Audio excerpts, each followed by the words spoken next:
नमस्कार विद्यार्थी मित्र, कक्षा 9 चैप्टर 10 भारत गौरव, इसके राइटर है मैथिली शरण गुप्त और यह साहित्य का प्रकार है पद्य। पद्य यानी काव्य।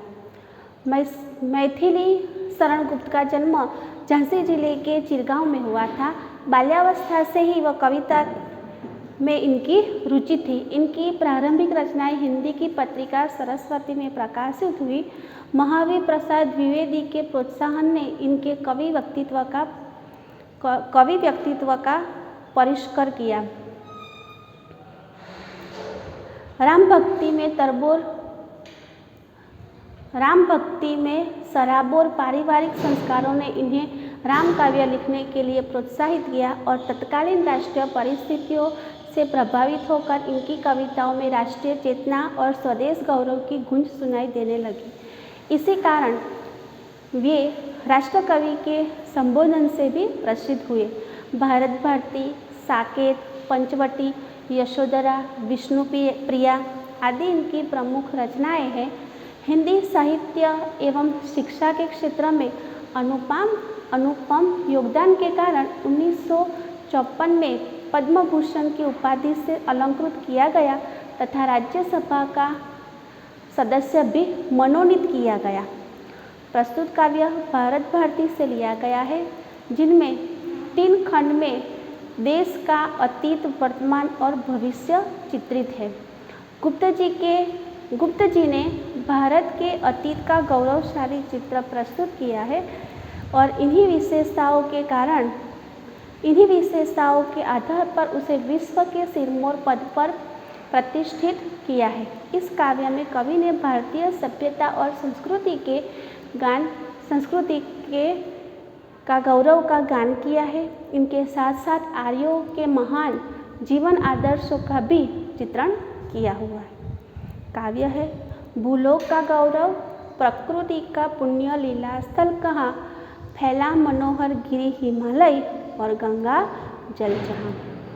संपूर्ण देशों से अधिक किस देश का उत्कर्ष है, उसका की जो ऋषि भूमि है वह कौन, भारत वर्ष है। हाँ, वृद्ध भारत वर्ष ही संसार का सिरमौर है, ऐसा पुरातन देश कोई विश्व में क्या और है।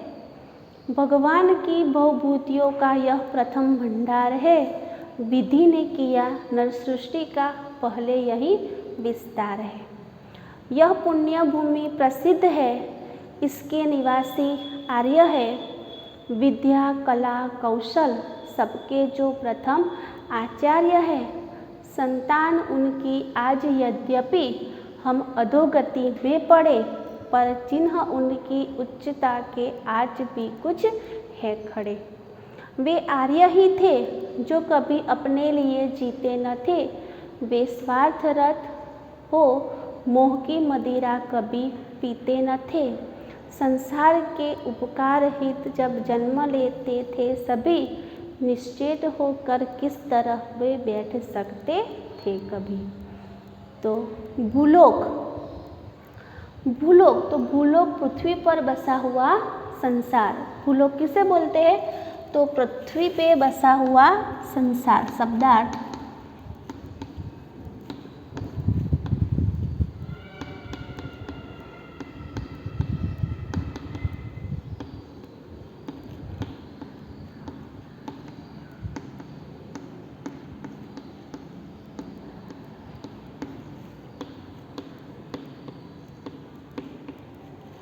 भूलोक का गौरव, गौरव यानी सम्मान, प्रतिष्ठा।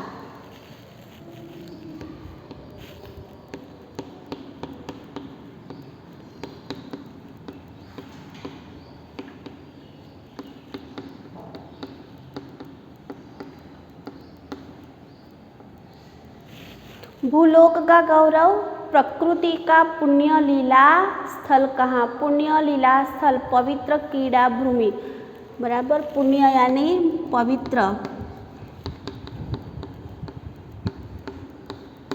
पुण्य यानी पवित्र, लीला स्थल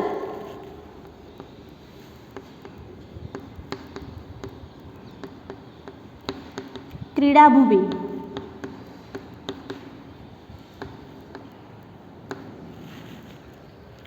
भूलोक का गौरव, प्रकृति का पुण्य लीला स्थल कहाँ, फैला मनोहर गिरी हिमालय और गंगा जल कहाँ। मनोहर, मनोहर यानी मन को हरने वाला, मनोहर।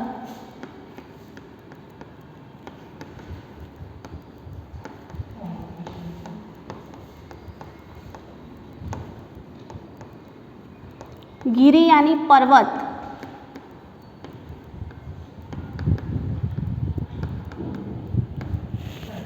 भूलोक का गौरव, प्रकृति का पुण्य लीला स्थल कहाँ, फैला मनोहर गिरी हिमालय और गंगा जल कहाँ। संपूर्ण देशों से अधिक किस देश का उत्कर्ष है, उसका की जो ऋषि भूमि है वह कौन, भारत वर्ष है। तो यह स्थान कहाँ है कि जिस पर संसार को गर्व है, जो प्रकृति की पवित्र क्रीड़ा भूमि है, वह स्थान वहाँ है जहाँ हिमालय पर्वत है और गंगा नदी बहती है। पवित्र गंगा नदी, गंगा जल कहाँ कि जहाँ पर गंगा नदी बहती है। दुनिया के संपूर्ण देशों से अधिक किस देश का उत्कर्ष है, उत्कर्ष यानी उन्नति, उत्कर्ष,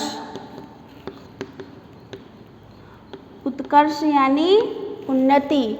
संपूर्ण देशों में यानी दुनिया के सभी देशों से सबसे अधिक श्रेष्ठ उन्नत देश कौन सा है, वह देश और कोई नहीं, वह ऋषि भूमि भारत वर्ष है।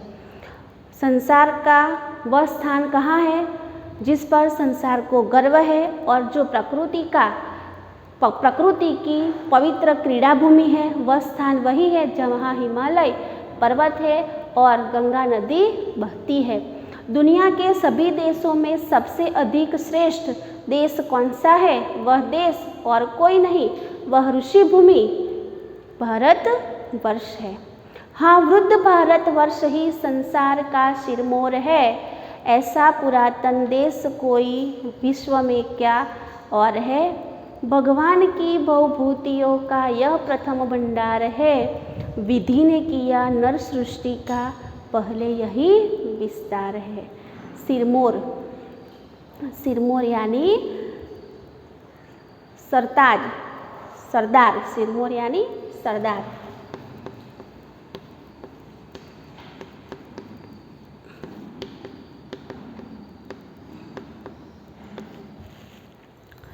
हाँ, वृद्ध, देखो वृद्ध हम किसे बोलते हैं कि जिसकी आयु सबसे ज़्यादा हो उसे वृद्ध कहा जाता है। तो वृद्ध भारतवर्ष ही संसार का सिरमौर है, सिरमौर यानी सरदार। श्रेष्ठ, ऐसा पुरातन देश कोई विश्व में क्या और है, विश्व कि पूरा विश्व है, पूरे विश्व में कोई ऐसा देश है जो जिसे वृद्ध कहा गया। पुरातन यानी प्राचीन, बहुत पुराना, प्राचीन।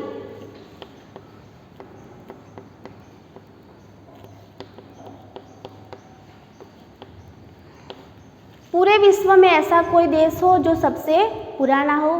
भगवान की बहुभूतियों का, भगवान बहुभूति यानी संसार का वैभव, बहुभूति।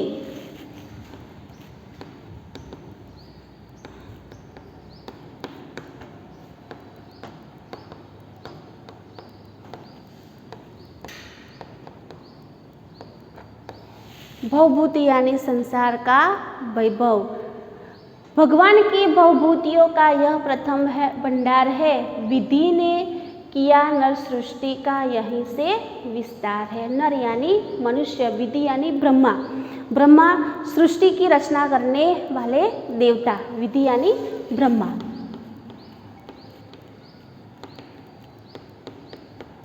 ब्रह्मा जी जब सृष्टि की उत्पत्ति हुई तब सृष्टि का विस्तार जिनकी जिम्मेदारी सौंपी गई वो थे देवता ब्रह्मा जी। तो विधि यानी ब्रह्मा जी ने सृष्टि की जहाँ से सर्वप्रथम शुरुआत की वह विस्तार कौन सा है। हाँ, यह बूढ़ा भारतवर्ष संसार का सर्वश्रेष्ठ देश है। प्राचीन देशों में सबसे प्राचीन देशों में इनके मुकाबलों का दूसरा कोई देश नहीं है। भगवान ने संसार में वैभव के जो स्थान सबसे पहले बनाए, उनका प्रथम भंडार, प्रथम संग्रह स्थान इसी देश में हुआ था। ब्रह्मा जी ने मानव सृष्टि का विस्तार भी यहीं से किया था। तो ट्रांसलेशन दूसरी 4 लाइन है, इसका ट्रांसलेशन ये है कि हाँ, यह बूढ़ा भारतवर्ष संसार का सर्वश्रेष्ठ देश है। प्राचीन देशों में इनके मुकाबले का दूसरा कोई देश नहीं है। भगवान ने संसार में वैभव के जो स्थान सबसे पहले बनाए, उनका प्रथम भंडार इसी देश में हुआ था। ये मानव सृष्टि, ब्रह्मा जी ने मानव सृष्टि का विस्तार भी यहीं से किया था।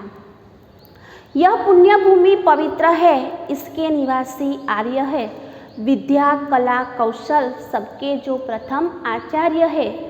संतान उनकी आज यद्यपि हम अधोगति में पड़े, पर चिन्ह उनकी उच्चता के आज भी कुछ है खड़े। पुण्य भूमि यानी पवित्र भूमि। आचार्य यानी शिक्षक। आदर्श आचार के आचरण में लाने वाला, आदर्श आचार को आचरण में लाने वाला वो होता है आचार्य। तो यह पुण्य भूमि यानी पवित्र भूमि है, इसके निवासी आर्य है। भारतवर्ष से यह पवित्र धरती सारे विश्व में प्रसिद्ध है। इस देश के निवासी आर्य है।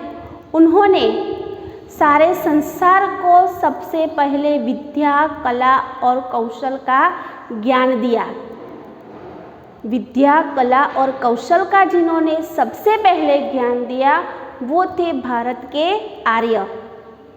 यद्यपि फिर भी उन आर्यों की संतानें आज बुरी दशा में है। अधोगति यानी अवनति यानी दयनीय दशा। यद्यपि उन आर्यों की आज संतानें दया में है, फिर भी उनके महान चरित्र के कुछ निशान आज भी मौजूद है। यानी जो देश पवित्र है, भारतवर्षी, यह पवित्र धरती सारे विश्व में प्रसिद्ध है। इस देश के निवासी आर्य है। उन्होंने सारे संसार को सबसे पहले विद्या, कला और कौशल का ज्ञान दिया, लेकिन परिस्थिति आज विपरीत हुई और यद्यपि उन आर्यों की संतानें आज बुरी दशा में है, फिर भी उनके महान चरित्र के कुछ निशान आज भी मौजूद है। उच्चता यानी महानता।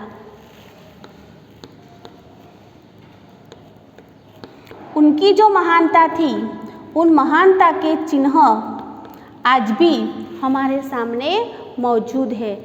इन्हीं के कारण भारत में और देशों से आई हुई कितनी भी प्रजातियां थी, उनको भारत में स्थान दिया।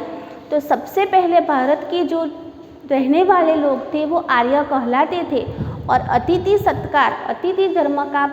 धर्म का पालन करते हुए उन्होंने सभी धर्मों को अपनाया। सभी धर्म के जाति के लोग भारत में आकर रहे और यहीं के हो गए। तो वो आर्य ही थे जो सबको अपने में स्थान देते थे। वे आर्य ही थे जो कभी अपने लिए जीते न थे। वो आर्य ही थे जो अपने जीवन को कभी अपना नहीं समझते थे। वे स्वार्थरत हो मोह की मदिरा कभी पीते न थे। और वो स्वार्थरत यानी अपना ही भला, अपना ही स्वार्थ, अपना ही लाभ या मोह कभी देखते नहीं थे। संसार के उपकार हित जब जन्म लेते थे सभी, संसार पर उपकार करने के लिए जब जन्म लेते थे, फिर वे निष्क्रिय होकर कैसे बैठ सकते थे। निश्चेत यानी निष्क्रिय। निश्चेत यानी निष्क्रिय।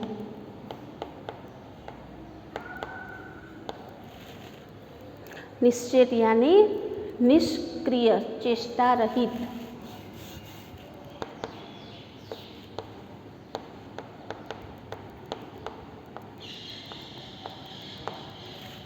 जब वे आर्य ही थे जो अपने लिए कभी अपने जीवन को कभी अपना नहीं समझते थे, उन्हें कभी अपने जीवन का लाभ या मोह नहीं होता था। वे संसार का उपकार करने के लिए संसार पर उपकार करने के लिए जन्म लेते थे, फिर वे निष्क्रिय होकर कैसे बैठ सकते थे। तो यह भारत का गौरव है। भूलोक यानी पृथ्वी पे बसा हुआ जो संसार है, उन संसार में सबसे ऊपर जो कोई है वो है भारतवर्ष। आर्यों ने परोपकार की प्रबल भावना थी। उनका जीवन दूसरों की भलाई में ही बीतता था। वे महान चरित्र के कर्मवीर पुरुष थे, वही आर्य थे। लेकिन आज उनकी संतानें जो थी वो अधोगति में है। भूलोक का गौरव भारत प्रकृति का पुण्य लीला स्थल है। हमें अपने हिमालय और गंगाजल पर गर्व है। भारत ऋषियों की भूमि है। संसार में सबसे पहले उन्नति इसी देश से हुई है। भारत संसार का सबसे पुराना देश है। भारत की तरह तरह की संपत्तियों का सबसे पहले वहीं से पता चलता है और मानव सृष्टि का विस्तार भी यहीं से हुआ है। विद्या, कला, कौशल में सबसे वो आगे है। आर्य भारत के प्राचीन निवासी थे। उन्होंने संसार को विद्या, कला और कौशल का ज्ञान दिया। हम उन्हीं आर्यों की संतानें हैं। आज देश की दशा अच्छी नहीं है, फिर भी प्राचीन सभ्यता संस्कृति के गौरव चिन्ह आज भी यहाँ मौजूद है। वह आर्य थे जो परोपकार के लिए ही परोपकार की प्रबल भावना थी। उनका जीवन दूसरों की भलाई में ही बीतता था। भारत पवित्र वे महान चरित्र के कर्मवीर पुरुष थे। तो हमें हमारे देश पे पूरा गौरव है। Thank you.